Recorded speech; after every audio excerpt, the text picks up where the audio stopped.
السلام علیکم، welcome to my YouTube channel JBH جو بات ہے۔ آج کا میرا ٹاپک ہے ٹینشن۔ پاکستان کے اندر آج کل 50 to 60% لوگ ٹینشن کا شکار ہیں۔ کچھ لوگ فائنینشیل ایشوز کی وجہ سے ٹینشن کا شکار ہیں، کچھ لوگ یوٹیلیٹی بلز کی وجہ سے ٹینشن کا شکار ہیں، کچھ لوگ اپنے فیملی ایشوز کی وجہ سے ٹینشن کا شکار ہیں، اور کچھ لوگ مختلف وجوہات کی بنا پر ٹینشن، ڈپریشن یا انزائٹی کا شکار ہے۔ لیکن اس دن میں نے سورۃ الضحیٰ کا شان نزول پڑھا تو میں دنگ رہ گیا بالکل۔ وہ شان نزول کچھ یوں تھا کہ اللہ کے حبیب حضرت محمد مصطفیٰ صلی اللہ علیہ وآلہ وسلم پر وحی آنا اچانک سے بند ہو گئی اور رک گئی، اور قریش مکہ آپ صلی اللہ علیہ وآلہ وسلم کو یہ کہنے لگے کہ محمد کا رب دیکھو اس کو چھوڑ کر چلا گیا ہے، دیکھو محمد کا رب اس کو چھوڑ کر چلا گیا ہے۔ یہ باتیں سن کر آپ صلی اللہ علیہ وآلہ وسلم کو بہت زیادہ صدمہ ہوتا،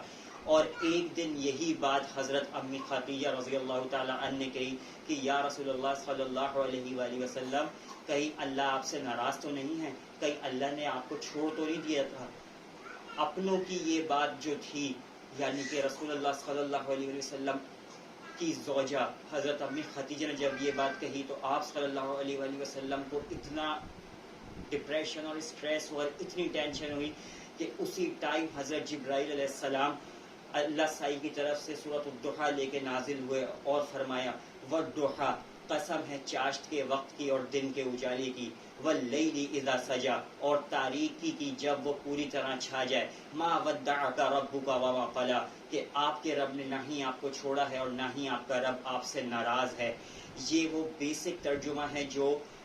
آپ کو تفسیروں میں اور قرآن پاک میں مل جائے گا، لیکن اس کا ایک ترجمہ امام راغی نے کیا ہے اور وہ کچھ یوں ہے، والضحیٰ، قسم ہے آپ کے نور سے روشن چہرے کی، واللیل اذا سجا، قسم ہے آپ کی سیاہ زلفوں کی، ما ودعک ربک وما قلی، کہ اللہ سائی نے آپ کو کبھی بھی تنہا نہیں چھوڑا اور نہ ہی وہ آپ سے ناراض ہے۔ آپ دیکھ رہے ہیں کہ اللہ سائی نے اپنے حبیب کو بھی آزمائشیں دے کر آزمایا ہے۔ پھر ہم لوگ کیوں یہ نہیں سمجھتے کہ اللہ سائی ہمیں آزمائشیں دے کر ہمارے گناہوں سے ہمیں نجات دلانا چاہتے ہیں، تاکہ اپنے حبیب کی امت کو کم سے کم گناہوں کو کفارہ ادا کرنا پڑے۔ اگر ہم لوگ اپنے حبیب حضرت محمد مصطفیٰ صلی اللہ علیہ وآلہ وسلم کی امت نہ ہوتے